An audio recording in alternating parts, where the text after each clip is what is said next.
welcome to Bears Banter Talk Show tonight. Got myself and Muhammad and got more. What's up, guy? What up, though? How's everybody out there? How you doing, B? Hey, I'm doing good, man. And look like maybe me and you. I know this is an impromptu show. We wanted to talk about the firing of Shane Waldron. But I must be remiss, though, before we even do that. Mm-hmm. I know we're a day behind.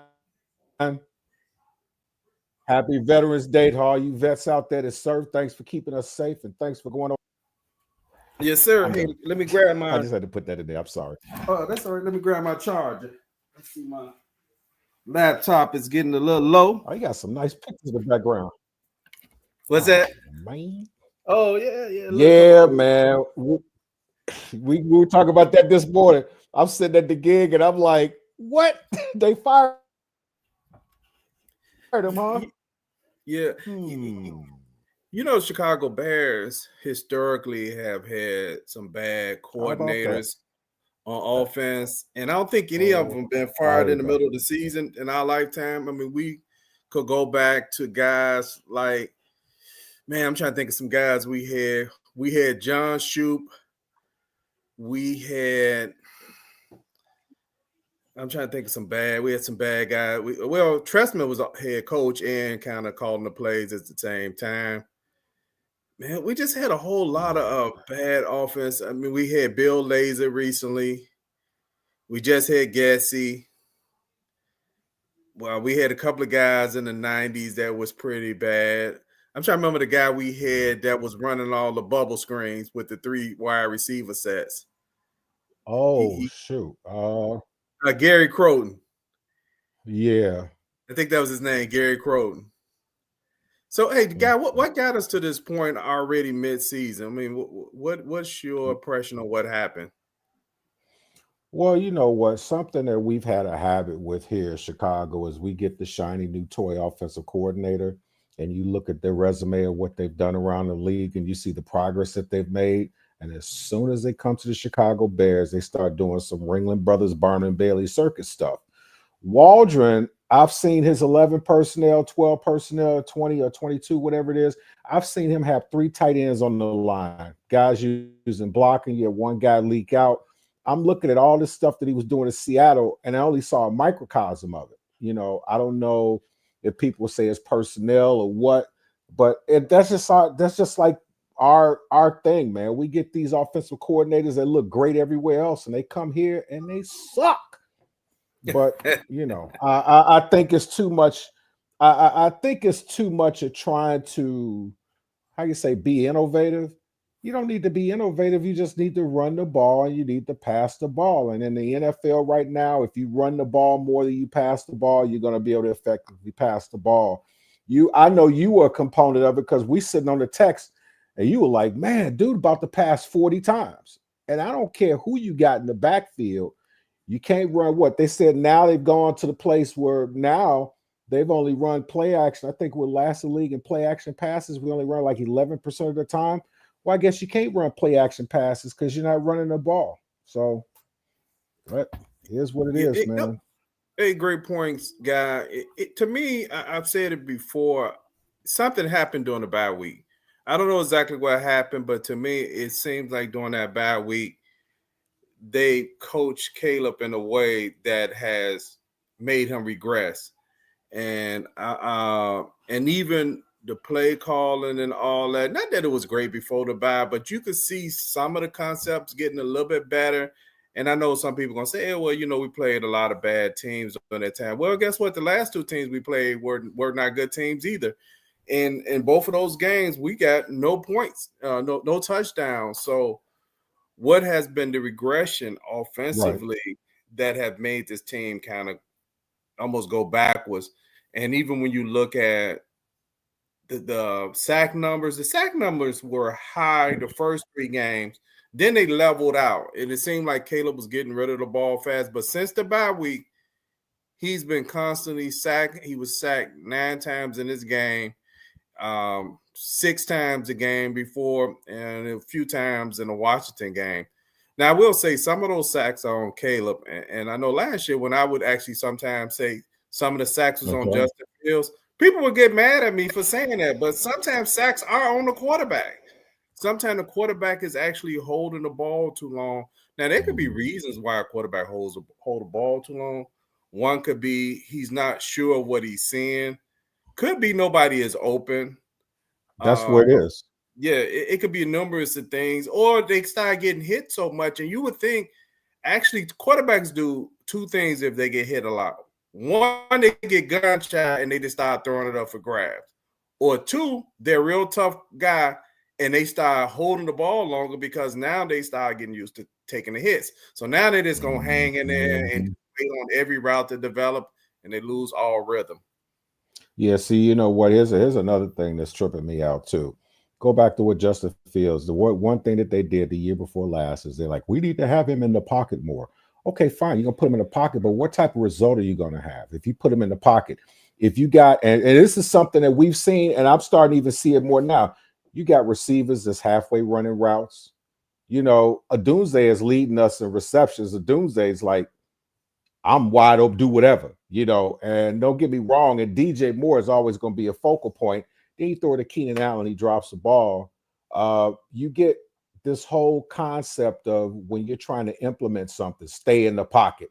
Now what's happening is you put more in the quarterback's mind. If you look at Caleb recently, he's in the pocket where he looks around and the pocket is clean for a second, and then when he doesn't see anybody, he's just there. The difference between him and Justin Fields was scary.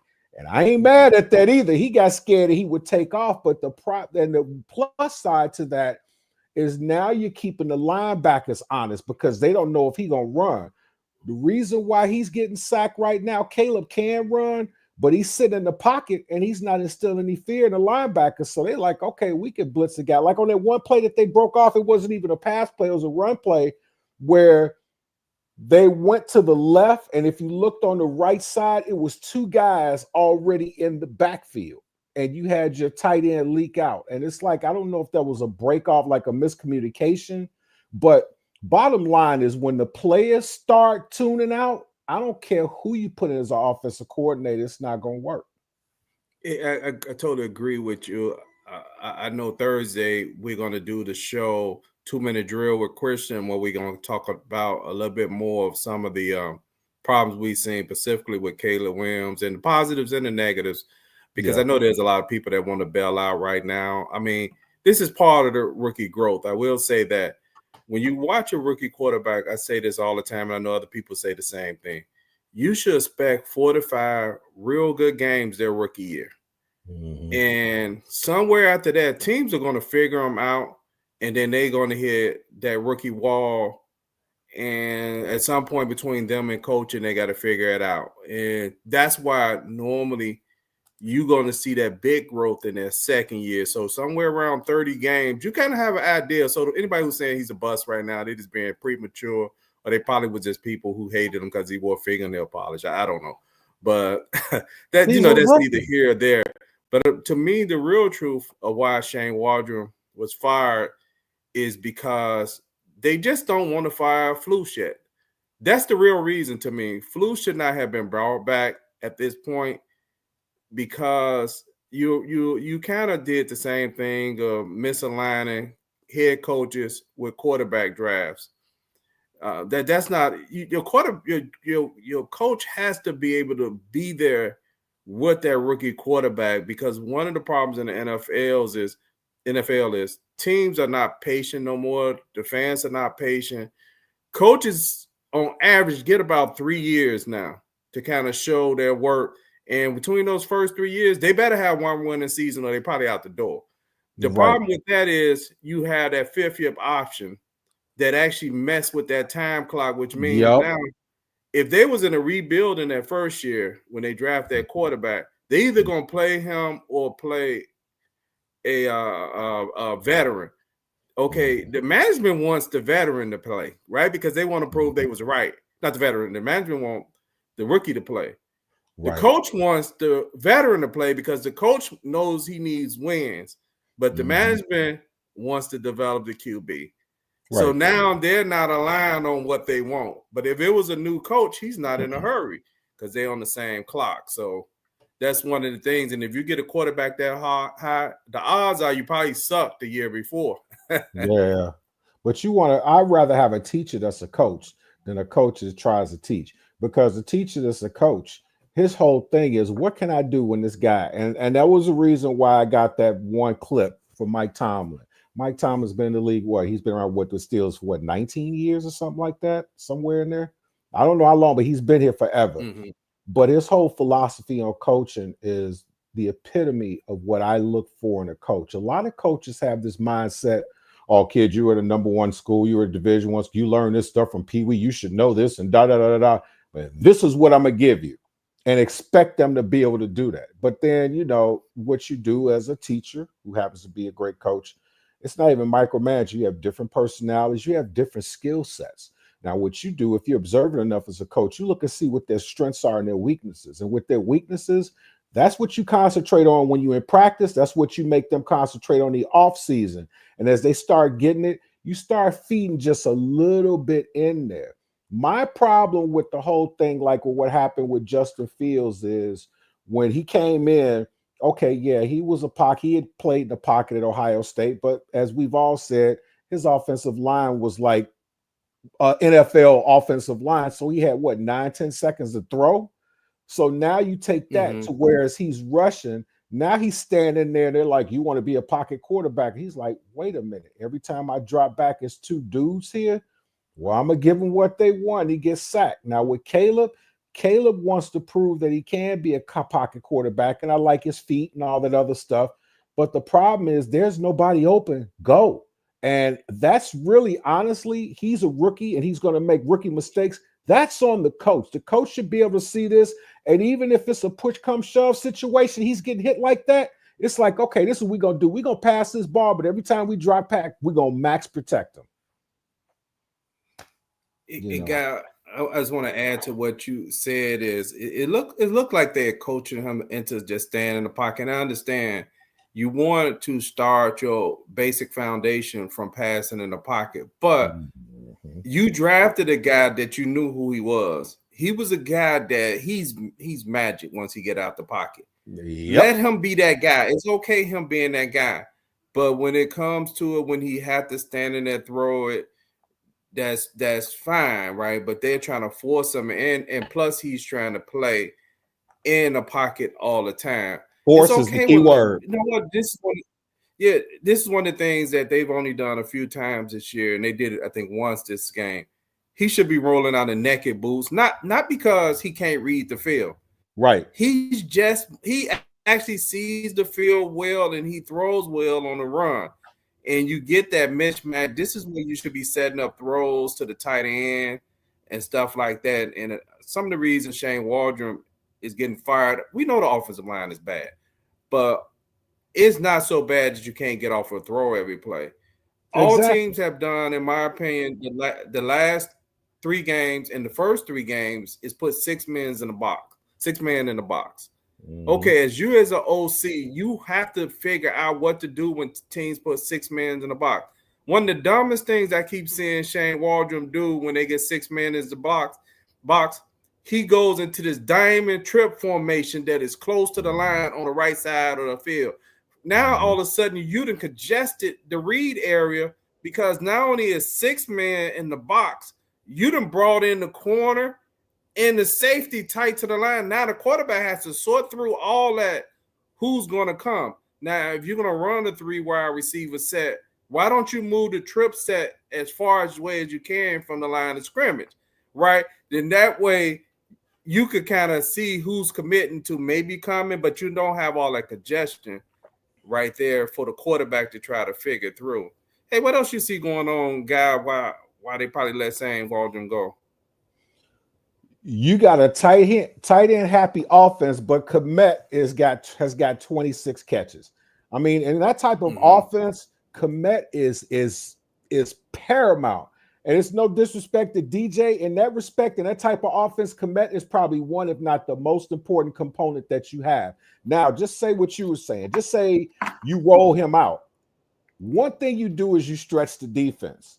Number 2, You have guys that are forced to stick out three receivers, and you can have Komet sit up and do what he's doing. But as inept as we've been as an offense, Komet is still getting open. I would dink, dink, dink, and now you putting the guy up and you open up a receiver. But what you were saying about the trips moving further, that's great and it will work. But the only problem is if you're not running the ball, now you got that outside linebacker or you got the nickel sitting out there and they bust it every time. We've seen trips where they run the trips and they get a yard, but we're not running the ball. So the bigger problem, I'm going to tell you the most important problem that Shane Waldron had is this. You were number 2 in the league in rushing last year. You were number 1 in rushing last year before last. We were like almost last now. Yeah. There's nothing you could do. It's right there. It's like you could put any other shiny new toy or whatever you want out there. If you're not effectively running the ball, you ain't going to score jack. Yeah. I just showed where fans said the veterans know that he's not the guy. That's not true. Just because you hear a rumor of 2 or 3 people, you don't know how many people could have went. And one problem is that shouldn't even be going to the media. Players, I said this on previous shows, when players start going to the media, they have lost confidence in the coach. That's all that means, because they're trying to use the media to put pressure on getting rid of the coach. So you really can, and players want to win. See, because the expectation was high. In reality, the Bears should have tempered their expectation of this team. And in reality, if they had an option, in reality, Caleb should have set a few games. But because they wanted to win immediately, they kind of throw him in there. But the problem is Caleb is doing too much. And it's not because of Caleb is doing too much. It's the coaching allowing him to do too much. When you go, it's great that he could read and all that, and he could move protections. And I think I said it around game 4. I said he's doing too much. It's too much on his plate. He should be going up to the line and at the most part calling the play that was called. And he might move protection just because somebody came in the box, but he should not be doing all that audible because he doesn't have enough information and data to sometimes. Now that could hurt the players as well, their confidence, because if you audible into a play that doesn't work, the other players start losing confidence that, man, why didn't he go into that play? And but that doesn't help either. But I do want to point out a couple of things that Shane Waldron has not done with this team is go deep. And I know people may say, oh, how are you going to go deep when they get a lot of pressure? They actually are not under pressure under every play. And then you can max protect. And I'm going to give an example. You bring in a Tyler Scott who's a speedster. It doesn't matter if he catch the ball in reality. You bring him in, you max protect, and you just send him on a fly route and throw it up. Okay, you either overshoot him. Guess what may happen? You may get a pass interference for a 30 or 40-yard play, but you may actually hit him. You can't be scared to throw the interception. I think they got Caleb scared to throw interceptions since the bye week, so which is also contributed into him overthrows too, because he'd rather overthrow than to throw an interception. And if you notice since the bye week, there's nothing in the middle of the field. Everything is outside the numbers, which to me is another product of don't turn it over. Just let the defense win. See, that's the problem with decent defensive coaches when they're the head coach. A lot of their philosophies is just manage the game and let us win it. Don't turn it over. But that's not good for quarterback development. They did the same thing with Justin Fields. But I know, guy, you had a clip. Let me know whenever you want to run this clip. Okay, I'm gonna run it. I'm gonna run it right now. I'm gonna run it right now. You want to run it right now? I'm gonna run it right now, real quick. A little piece of it. Let me see if y'all can see it. Let's see. Okay. Here we go. You got to share it. Bring it back over to share it so I can pull it up. Okay, let's see what we got here. Oh shoot, my doggone computer. I got so much junk on this doggone computer. It's not even funny. Uh-oh. Let's see. Also I'm hoping that we they name what's his name, Thomas Brown. They already did. OC. And I know I had actually posted yesterday when I went through the Bears website and I was looking at each coach, you remember I actually sent the thing saying if they fire Yeah, Waldron, yep. it's going to probably be Brown. I actually sent that out yesterday because when I went through the Bears website, he the only one I saw with experience. Now, not that I'm thinking some magical change is going to happen and all of a sudden everything going to work right. I have no idea. I know he came from the Panthers and all that, but this is the thing I'm concerned about. It didn't come up, guy. Here on it my comes. page. I got you. Oh, okay. You ready? One of the things I didn't. Okay, one of the things I noticed that I have seen the last few weeks is the quarterback drops do not match the routes. And that's concerning because I know like it was one pass where he threw an out route to DJ and it was short. It was a couple of things happened. One is Caleb did not even step into that throw. He kind of threw that throw flat foot and it landed short. Also, how I like to see them do is go into under center with Caleb because you could actually help a rookie quarterback time up the routes better, right? This is a 3-step drop throw. This is a 5-step drop throw, right? He go drop back 3, hitch, throw, right? He already knows that, but when he's in the shotgun, he get it, and sometimes he's back too fast. He's back there, take 3 steps, right? Then if he gets some pressure, he steps up. Now he has to reset and try to throw the ball. But hey, let me run this thing for you guys. Here we go. I got it. About to do it right now. Okay.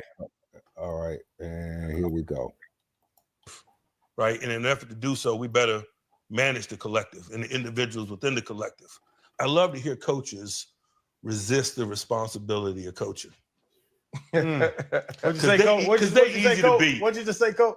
I love coaches that resist the responsibility of coaches, that talk negatively about a dude that can't learn and blah, blah.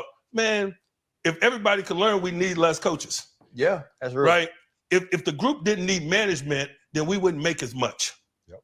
I love reading draft evals and somebody's talking about anything other than pedigree, talking about how poor somebody's hand usage is.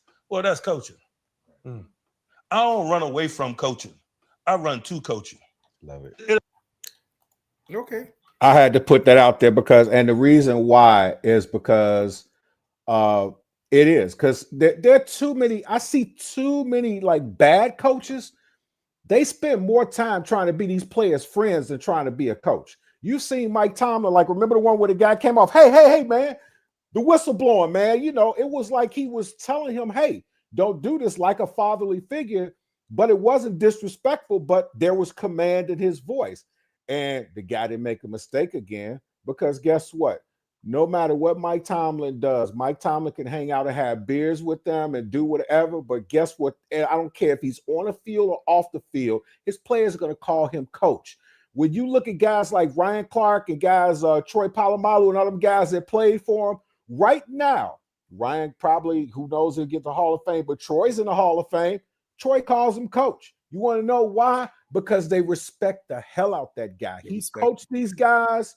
And unfortunately, I think Flus wants to be liked more than coach. And I think that a lot of times when you have players like, I was just reading what the one brother was writing about how the players want Tyler Bagent, may want Tyler Bagent. The problem with Tyler Bagent is I've heard so many people say, oh, he's got a strong arm. He's got a strong arm. But last year, remember we saw him throw like 20, 30-yard passes, and they were like wobbly at best. And I'm not saying that he can't do it. And he had like some real big picks. He's got to, if you want to put him in there, okay, fine and dandy. But what you have to do is this, not just the offense, but just run your team like Stevenson. When Stevenson did that stupid stuff, I don't care how important you are, forget plays. You sit in the game. Because now what happens is players aren't afraid of getting disciplined. They're like, oh, man, I'm just going to take a play off. You know, you have to get your team back. And I think Flus is done. I don't care who you put as offensive coordinator. These players are going to start playing for themselves. Man, I love that video that you just showed of Mike T. I know I saw that video clip before. That's coaching. Yep. And it doesn't mean he's playing the role. Say Chicago will be like the Mike Dick on the Tyrant, but he's letting the players know this is that. And what you're not seeing to me is you don't see the leadership. This is one of the reasons too with Shane Waldron. What you were hearing out of Seattle when the Bears first hired him is lack of leadership from Shane Waldron, and it kind of showing on the sideline because you don't see him ever engage with anybody other than Caleb. Yeah. And also, I want to mention this as far as leadership and the Bears. I just want to point this out, man. I love Caleb Williams. I think he's going to be a good quarterback. Caleb should not be a captain this year. That's the truth. A captain in sports should be a job that's earned. A rookie has not earned the right to be the captain, right? He was just a top draft pick. So you gotta like what kind of environment you creating for the veterans where we know captain is just a ceremonial title on game day, but those guys, I would say,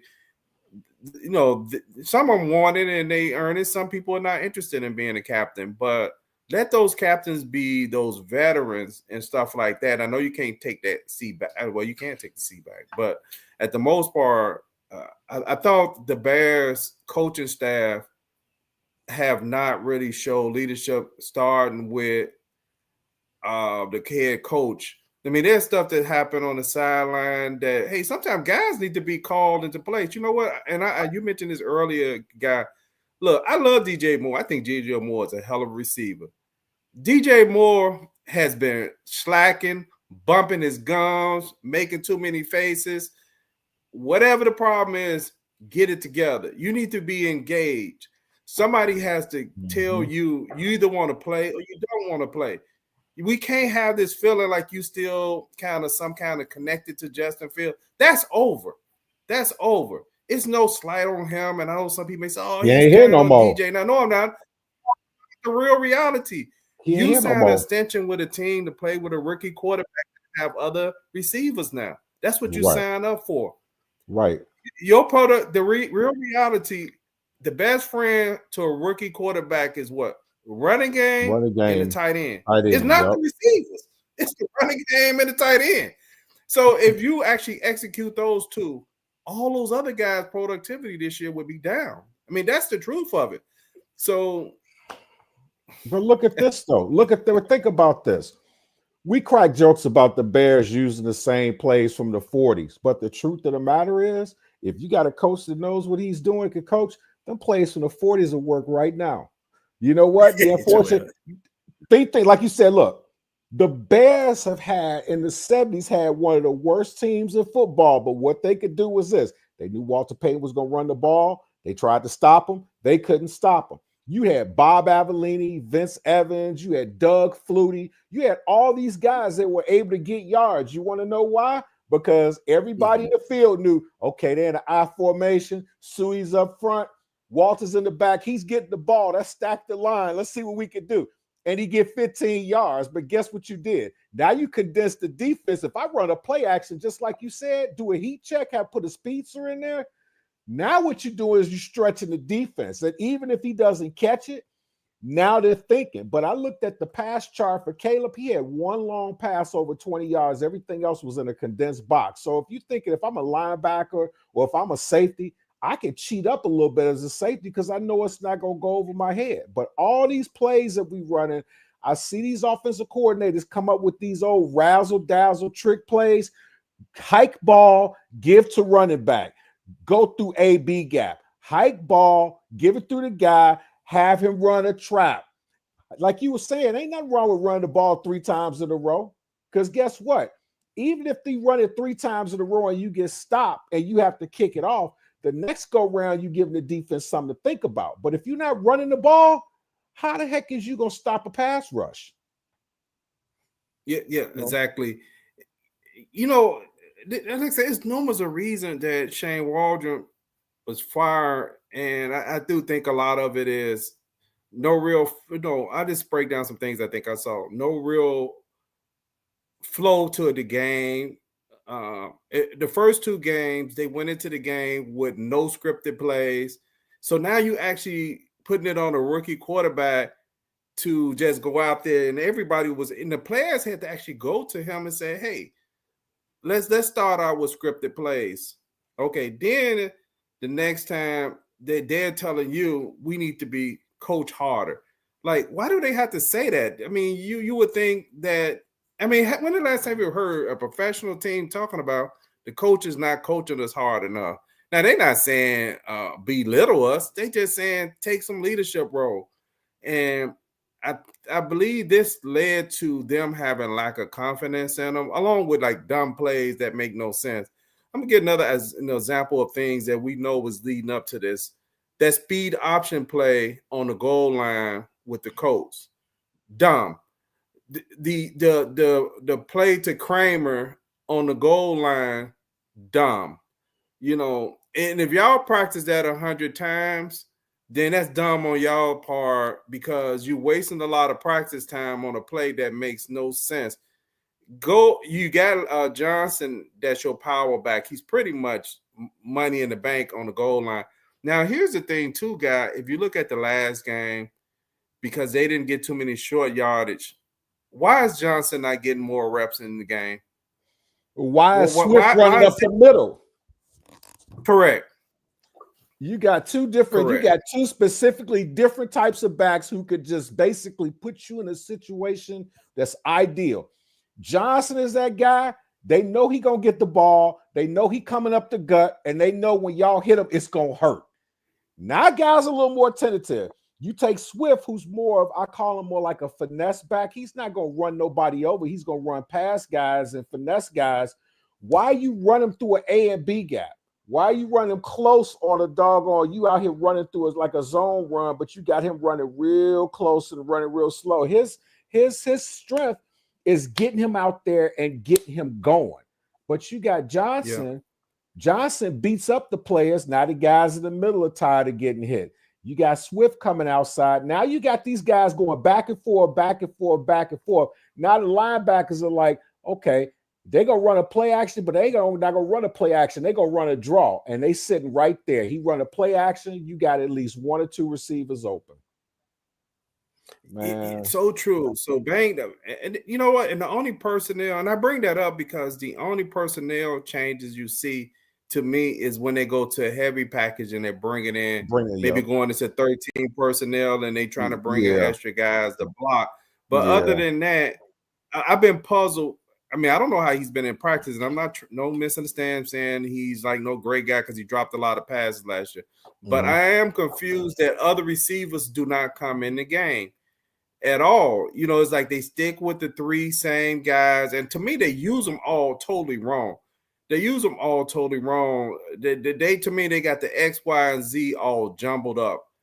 And some plays, okay, I'm gonna point this out, and I've said this before.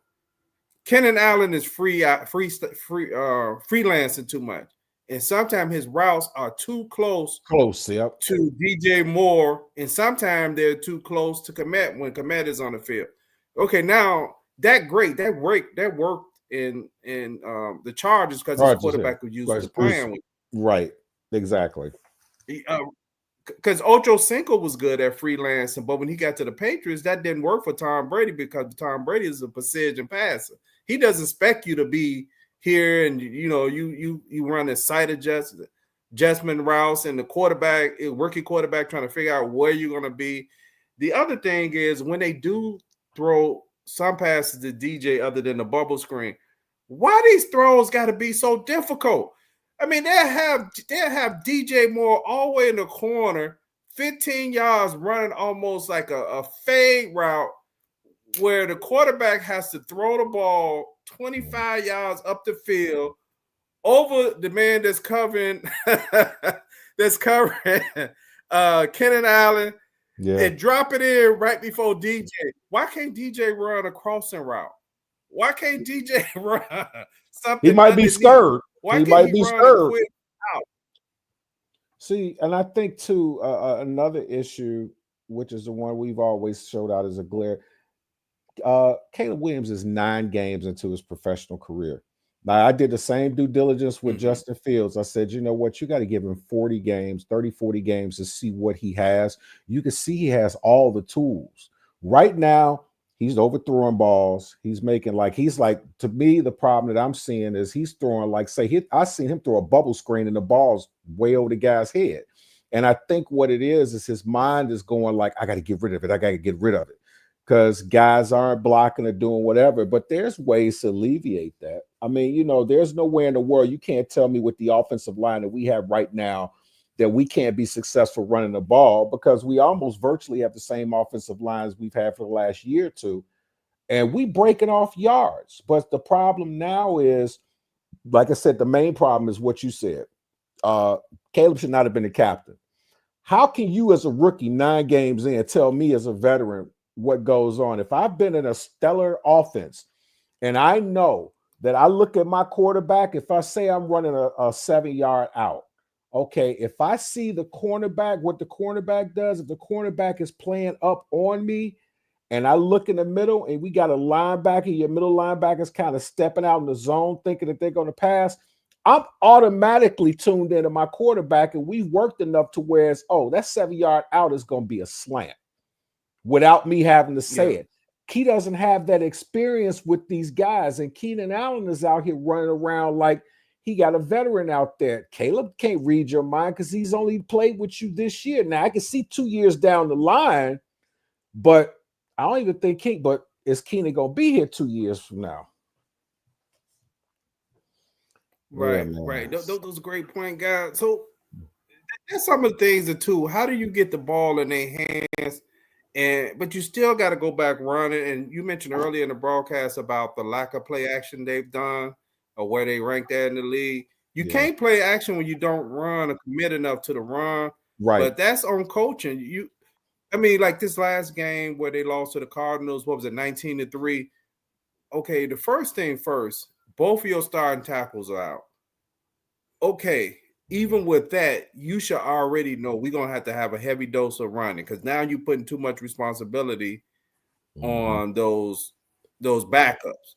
Then at one point, Jenkins, I'm going to say Kevin Campbell. Tevin Campbell. Can we talk? But Kevin Jenkins is out. He ends up going out in that game, and they act like they got Kramer in at guard, and you still dropping back like everything is okay. So you got 3 backups in now. You got Kramer playing guard, and he's doing his best impression of the moonwalk. Yeah, and you still trying to drop back and pass made no sense. And then to me, this is one of the most malice things that they did in this game.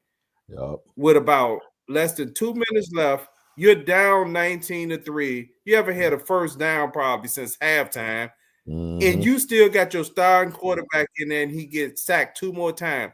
You could have just brought in at that time, brought in Tyson Bagent, let him get a little work, take a break off your quarterback. Even if Tyson Bagent just hand the ball off the rest of the game, that would have made sense. You get sacked 2 more times for worthless plays, talking about, he's about to execute the 2-minute drill. How is he going to execute the 2-minute drill? They haven't even had a first down.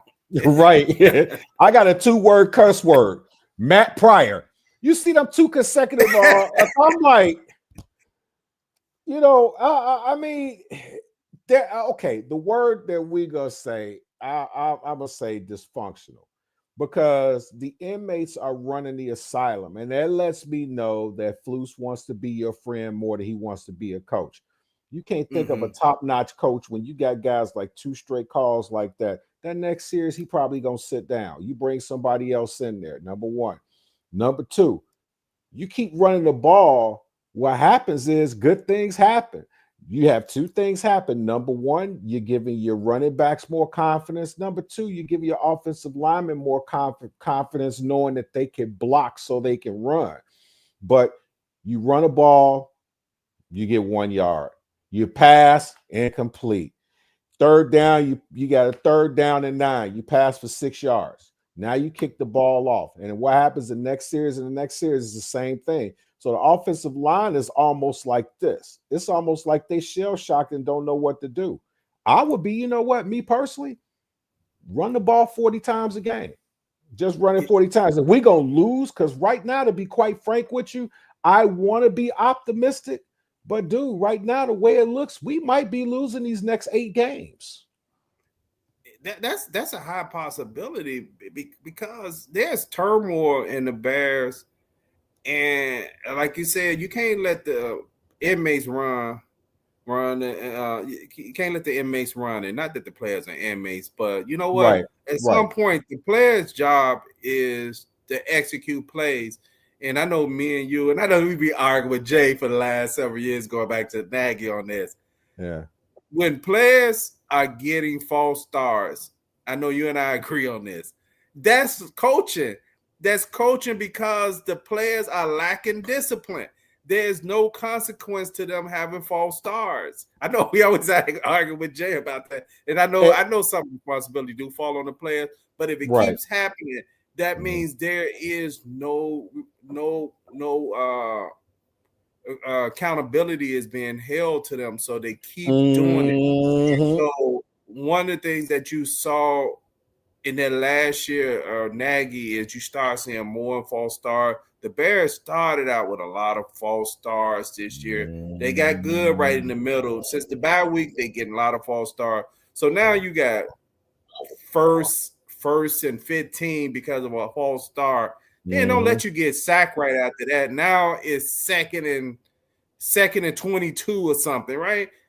Okay, this is what you need to do as an OC at that point. That series is dead. Just run the ball, get whatever positive yards you could get, and punt. I would say Bill Belichick was one of the great coaches of playing chess. When Tom Brady first started quarterbacking, the offense was not always beautiful. It was times they'd get the ball, run, whatever, and it was almost look like they was just trying to punt, right? They'll punt, then the other team gets stopped there, punt. The next thing look around, they got the team pinned back to the 5-yard line. Now the team punt, they catch the ball on the 50. Now they got a short field. They may kick a field goal. That's how New England was winning games early on. It wasn't Tom had this high-flying offense. They was playing field position with them and everything. So I would think because the Bears got a punter so high, they thought they would be punting a lot, regardless of Caleb saying you won't be punting. You wouldn't even get a punter that high if you didn't think you was going to be using them.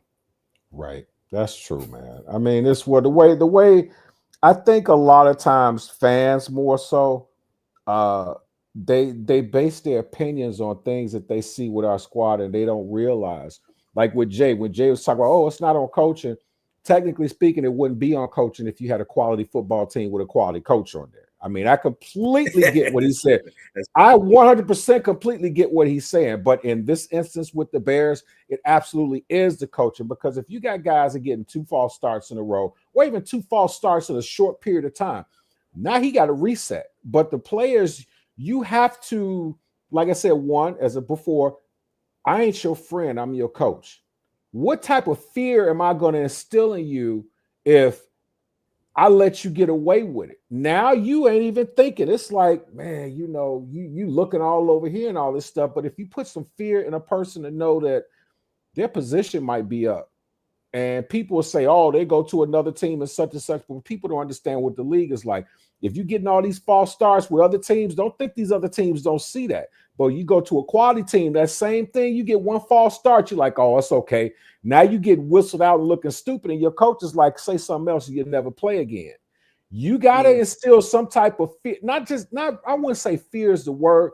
You got to instill some type of discipline to let them know that, hey, man, like when he was talking about when Tom was talking about the guy, hey, man, the whistle blowing or whatever it was. He's doing that, but he's disciplining this guy. But guess what? He won't make that same mistake. Man, your boy come out here, Matt Pryor come out there, he get a false start, turn right back around, do the same thing, man. That's lack of discipline, big time. But it's the coaching, because they sitting up here letting them do it, and it's like, it's okay. Yeah. They definitely do that. I mean, even when the receivers drop a ball, Hey, at the minute, man, the guy standing there, he should be standing on the sideline. And he looking at you like, man, coach, what I'm going back out there. Yep. Right? He should be looking like, hey, what's going on? Even if y'all Yep. say that to him, then he start like, man, I got to concentrate on that. Right? Thing with Caleb, he be overthrow somebody. You should be right there coaching him up, showing him the tablet. Hey, this is what you're doing. You're not stepping into your throws. Did you see this, etc. All across the field. So you're seeing guys doing something they're not being held accountable for. And unfortunately, I think, yes, Thomas Brown, he's put in a situation where I'm not sure what the outcome going to be. And then you're playing against Green Bay, and I don't know. And I think with Flus, the problem is going to be is this is not going to save them unless the offense for some reason just explode and they start doing something. That doesn't mean they save them for next year. That's the only way I could see that it doesn't start back all the calls for him being fired. So to me, this is really a scapegoat move for Flus as well. He just scapegoat on other people. Like last year, he lost a couple of coordinators, and he fired Gatsy, and he fired, coach. Oh, come on! At some point, how many coordinators he get to hire? You start thinking after a while, all these coordinators, maybe what people need to start doing is just looking at the team, the coaching staff as a whole. You know what I'm saying? Because it's easy to make him a scapegoat, not to say that he didn't put the players in the best situation to win, but by the same token, if you're managing the team the way that you're supposed to, then your head coach supposed to pull your OC over and say, you know what, bro, you going on up to the booth, you're going to sit up there and you just going to watch and chart plays. We're going to go put Thomas in right now. We're going to let him do that. Because now what happens is, as I said before, unfortunately, when we gauge what Waldron did in Seattle, different set of circumstances. Geno was a veteran quarterback. Geno also had enough intelligence to understand certain nuances in plays and certain things where he had to up, which is why his quarterback rating went through the roof when he went there. But Waldron could not come into this situation and pretend like Caleb Williams is a 5-year vet. And he can't pretend like this squad that we have isn't dysfunctional. When you come in coaching like that, nobody's going, even veteran players are probably sitting up here trying to figure out what the hell to do, Yeah, there's great points, guy, about that's a different situation. Also, you got Pete Carroll there. So you got somebody who could override some of the plays as well. And Geno had already been around the league for a long time. I'm not saying he did nothing with Geno, but I think a lot of the credit we give for the Geno is actually 2 years ago. It wasn't last year. Last year they fired them. Their offense was almost, matter of fact, if you look at their offense last year, their offense actually ranked lower than the Chicago Bears offense. If you actually go look at the rankings of it. Now, the year before they were a top 10 offense, but last year, if you look at it, they average per game and all that was barely right below Chicago Bears. So it's not like it was a great offense last year, but they actually the offense I think look better this year. But I think the Bears are going to be faced with a problem, and unfortunately for Poles, he made a mistake by bringing back Everflus because now it puts you in this awkward situation where people are calling for the head, calling for your head coach head, and also people really want it to be done now. And unfortunately, if you get smoked in this Green Bay game, the chants gonna get louder and louder. You're gonna have to be competitive in this Green Bay game. It's nothing else that nothing is going to quiet this down unless you beat Green Bay. If you beat Green Bay somehow by whatever hook or luck, then it quiets down for a minute, especially if you put on a good offense performance. But if you're on the same trend, it's going to get louder. It's just a Band-Aid on a flesh wound if we beat Green Bay. Because the thing is, yeah, we beat them, but see, that goes to a certain circumstance where players are up for that game. It's like in their mind, this Green Bay game is a Super Bowl for them. But what happens when they play a lesser team? These 8 teams that we got right now legit probably could have a good chance of beating us. So who's to say? We may go through these 8 teams. We may go 4-4. We could go 2-6 or something like that. But with no running game, You show me a team. Even Air Coryell had a running game. They had Chuck Muncie. You got that big dude running through lines, busting up people. Now you got Jefferson joining all them guys, man. They able to eat. We need to just go back to the basics, man. Forget all this razzle dazzle crazy stuff. Look, zone block, we gonna zone run here. We're gonna run it straight up the gut. We're gonna keep running it. And when we did that 2 years ago, we were mollywopping folks. And it made us look even that much better. It kind of hit a deficiency. But I believe that if we're effectively able to run the ball, you're going to see Caleb open up a little more. And unfortunately, you shouldn't have to tell these receivers that they're professionals, but they're going to be more excited at trying to get open more. Because I'm seeing guys like at the end of what happened with Fields, man, I'm seeing guys like with Mooney, man, guys breaking off routes, lollygagging. But you sitting up here talking about what we had. We need to, as fans and as a team, forget about who was here last year, what happened, all that stuff. This is what we got right now. Let's take what we got and get the max for the minimum.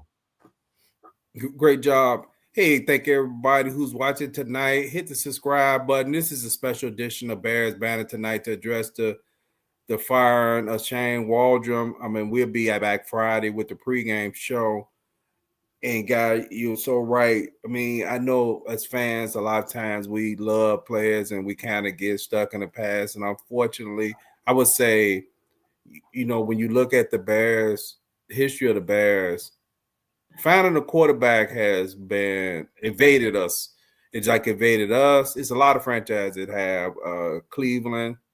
I mean, even think about Cleveland. Cleveland's so bad, they get a quarterback and they give him $100 million who had actually played well up to that point. To now he gets to Cleveland, look like he's never played quarterback in his life. Right. The Jets have a history of that. I mean, they might have had some guys here and there that played. They had Pennington, but Pennington couldn't stay healthy. He was a good. He could stay healthy. But then he had a rubber band arm, but he was a pretty decent quarterback. But you know, you had people here and there that might have played. But you got a lot of teams that's been in that same funk as the Bears. So I understand the move with the Bears, and I support the move with the Bears. And I know that some of the fans are just waiting to say, aha, I told y'all, hey. You know what? The Bears have to stay the course regardless of fans want to do that now because you in this. Now, you may make some changes here and there, and if you think the quarterback is rattled a little bit, he may need a break. You may do that. I don't know. They did it with Bryce Young, and Bryce Young looked better since he's sat down. They don't won some games since then. And it's an ego thing. Sometimes you may have to put a guy on the bench for a minute, give him time to think and work out some of the his anxiety, because you could tell from the Washington game he was hyped. So as much as Caleb Williams say, hey, I don't get nervous. No, bro, you get nervous. Whatever it is you want to use. But my coach say, if you ain't nervous, you ain't ready. But they need to do the QBC, quarterback by committee. If you do that, it does two things. Number one, you get two different looks, give the defense two different looks. Number two, if Caleb he's as good as he says he is, he got an ego. Now his feelings hurt. And guess what? If he's the dog that I think he is, he gonna ball out because he gonna be like, man, I'm so embarrassed right now. I done got this money. I'm that dude, and they bringing Tyson in, and it's no disrespect to him, but they don't have faith in me to do this. I'm gonna show you. But I don't think that's gonna happen. It happens, bro. It's happened sometime. I'm telling you, we could go just to last year. Look at Tom Brady. Didn't help improve Justin Fields' play after he came back from that injury. I know some people don't want to hear that. They get mad when you even insinuate that. It did because it wasn't because Tyson was better than him. Right. It was just the fact that, man, y'all think this guy is going to outplay me? No, that's not happening. And a lot of times it's competitive. You have to sometimes bring that fire out of these guys because sometimes they get complacent. They didn't been given these starting jobs. They ain't had to earn it.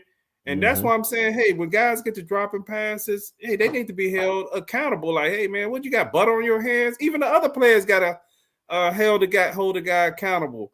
You know, hey, like, what are you doing, man? What do you do? You look at defense, you know, to look at talking about the head coach.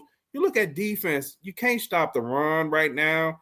Guys are undisciplined. Guys are not even in their gaps right. This is why you're getting gashed. You're not getting gashed because you're getting gashed because guys are not disciplined and they're not staying in the right gap. That's exactly why they're getting gashed in the run game. So if you're in the wrong gap, a guy runs through the gap, he's not even getting touched because why? A guy is in the wrong gap from lack of discipline. But guy, we gonna wrap it up. I know you getting sleepy. Both of us, we some old I'm timers. good. We can do this all day, man. I'm just like I said right now, us as fans, we do want the best, but unfortunately, a lot of times these fans get out here talking about something I told you so. You don't know nothing about that. You don't know because only person that knows is time. You could have a great team and end up being bad, or you could have a team that's not that good that ends up being great. It's how much the players buy into it, how passionate they are, and having a coach that actually sit around and see what's going on and regulate stuff. So I don't think anybody in their mother and father, these same pundits talking about I told you so, was sitting up there drinking a Kool-Aid too. And it's not necessarily drinking Kool-Aid.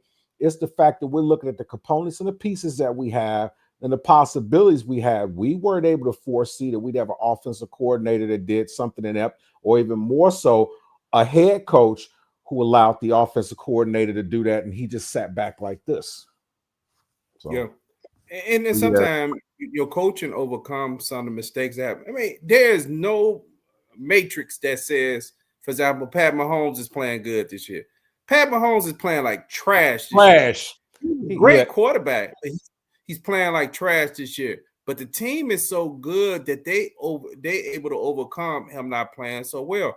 He's still making plays at the end of the game, but some of the stuff he's making. Yep, and I'm gonna give another example. This Sunday, Jared Goff threw 5 picks in the game, and they still won. They still won the game. Now, some people, I've seen some people actually saying, "Man, they need to get rid of Jared Goff." What are you talking about? Jared Goff been balling out this year at the most part. He's had about 2 or 3 perfect games, and then all of a sudden he had one bad game. There's some fans. I'm just bringing up how some fans would be like, "Oh man, we need to get rid of Jared Goff because he don't know what he do." The guy has been playing good football this year. So even good quarterbacks or guys who are playing good have good games. And I'm gonna go one last example on you. If you listen to a lot of the fans, Buffalo would even have Josh Allen. Oh, they would have been done with him about 6 games in. Josh Allen is a bust. Oh man, he don't know what he's doing. Let's get him out of here. See, that's what fans do, right? So management cannot listen to that stuff. You know, they got to stay on track and make sure they got right coaching and understand the matrix of how they watch a quarterback. Hey, guy, you got anything else you want to go before we close out for the night? Great coaching is being undefeated and having Matt Nagy on your coaching staff. That's all I got. That's all I got. I mean, think about it. You know, you get a guy that can coach, but more importantly, man, just let's just stay on the course, man. We've been doing this 58 plus, 59 plus years, man. We've been up here, we've been down here. We've been talking about quitting being Bears fans. Look where we at now. We still here. Still doing the same thing. Hey, we'd like to thank everybody who tuned in tonight to Bears Banter, and please subscribe to it.